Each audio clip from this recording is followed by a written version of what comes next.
जो बोले सो निहाल। सत श्री अकाल। गुरु नानक देव जी कथा में आपका स्वागत है। कथा शुरुआत करने से पहले यहाँ पे जो भी गुरु नानक देव जी के प्रति श्रद्धा रखता है कृपया कमेंट में वाहे गुरु टाइप कीजिए। Thank you. आज हम सुनने वाले हैं माया के बोझ से मुक्ति। गुरु नानक देव जी जब यात्रा पर निकले तब उनके लिए संसार की सारी वस्तुओं का त्याग करना सहज था, क्योंकि उन्हें अपना लक्ष्य पता था। मगर भाई मर्दाना अभी सच्चे सिख नहीं बने थे। भक्त बनने के लिए उन्हें कड़ी परीक्षा से गुजरना पड़ा। यात्रा के दौरान हर घटना के साथ गुरु नानक जी ने उन्हें शिक्षा प्रदान की। भाई मर्दाना के जीवन की ऐसी ही एक घटना है जब उन्हें कीमती वस्तुओं से मोह हो जाता है। वे उन वस्तुओं को बोझ लिए यात्रा पर आगे बढ़ते हैं। आइए जानते हैं गुरु नानक देव जी ने उन्हें कैसे मोह से मुक्ति दिलाई। पैदल यात्रा करते करते भाई मर्दाना को भूख प्यास सताने लगी। गुरु नानक जी ने से आज्ञा लेकर वे नज़दीकी गांव में गए। गांव में जाकर उन्होंने लोगों से कहा कि मैं गुरु नानक का शिष्य हूँ। हम दोनों हरिद्वार जा रहे हैं, हमें भोजन चाहिए। गांव के सभी लोगों ने नानक जी का नाम सुनकर भाई मर्दाना का बहुत आदर सत्कार किया तथा बहुत सी बहुमूल्य वस्तुएं और नए वस्त्र उपहार स्वरूप भेंट दे दिए। सारे उपहारों को लेकर मर्दाना गुरु नानक जी के पास आए और कहने लगे, आपके आदेशानुसार मैं एक गांव में गया और वहां पर सारे लोगों ने ये सारी वस्तुएं भेंट स्वरूप हमें दी है। गुरु नानक को मर्दाना की अल्प बुद्धि पर युक्ति आई। उन्होंने मर्दाना से कहा, भाई मर्दाना, आप ही बताएं, इन सारी वस्तुओं का हम क्या करेंगे? अगर हमें इन वस्तुओं का मोह होता तो हम मोदी खाने का कार्य त्याग नहीं देते। वहाँ पर हमें वस्तुओं की कमी नहीं थी। हम इन सबको छोड़कर यात्रा पर निकले है, इसलिए आप भी ये सारी माया की वस्तुओं को त्याग कर सरलता से हमारे साथ चले। लेकिन भाई मर्दाना उन अमूल्य प्यार भरे उपहारों को त्यागने का साहस नहीं कर पाए और उनका बोझ अपने सिर पर लिए गुरु नानक के पीछे पीछे चल दिए। जब उन्हें थकान महसूस हुई तब उन्होंने कुछ सस्ती वस्तुओं को ज़रूरतमंदों को बांट दिया, जिससे उनका बोझ कुछ हल्का सा हो गया। अब वे आसानी से पैदल चल पा रहे थे, मगर कुछ मील पैदल चलने के बाद उन्हें फिर से थकान महसूस हुई। इस बार गुरु नानक जी के समझाने पर उन्होंने सारी वस्तुएं लोगों में बांट दी और केवल रबाब साथ लिए चल पड़े। यात्रा के दौरान चलते चलते मर्दाना ने गुरु नानक जी से पूछा, ऐसी माया की वस्तुओं में कई सारे लोग उलझे हुए हैं। मैं आपके साथ रहते हुए भी इन वस्तुओं का आसानी से त्याग नहीं कर पा रहा था, तो बिना माया के निर्वाह कैसे संभव है?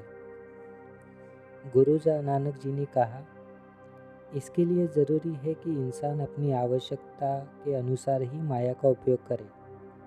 माया का संग्रह करना यानी उसका गुलाम बनना है।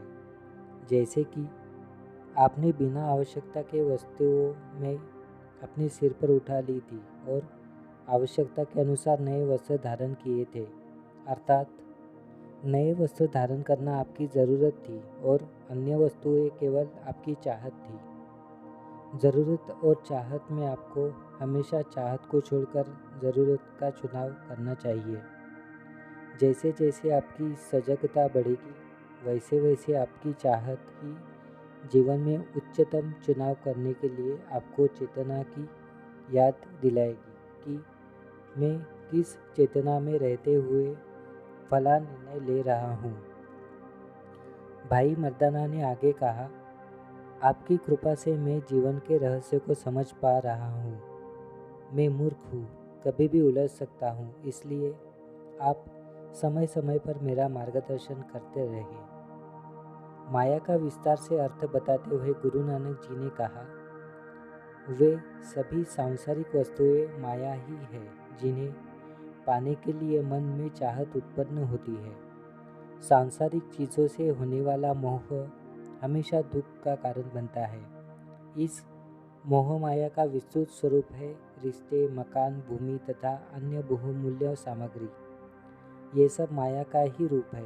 यदि हम माया का उपयोग अपनी आवश्यकता के अनुसार खुशी से करते हैं तो वह हमारी दासी बनकर सेवा करती है, वरना समय के साथ माया इंसान पर इतनी हावी हो जाती है कि वह उसे पाने के लिए उसके पीछे भागते रहता है। अगर संसार की सारी अमूल्य वस्तुएं भी इंसान के पास हो, फिर भी उसके मन में और अधिक पाने की प्यास होती है। इसे माया की प्यास कहा गया है, जो दिन ब दिन बढ़ते ही जाती है। गुरु नानक जी का अमूल्य मार्गदर्शन पाकर भाई मर्दाना ने सांसारिक माया के मोह से मुक्ति पाई, लेकिन उस समय के मुकाबले आज के ज़माने में माया का विस्तार कई गुना अधिक बढ़ गया है। आज की दुनिया में माया का बहुत प्रचार व प्रसार है। माया के विज्ञापनों की वजह से इंसान के विचारों पर असर पड़ता है।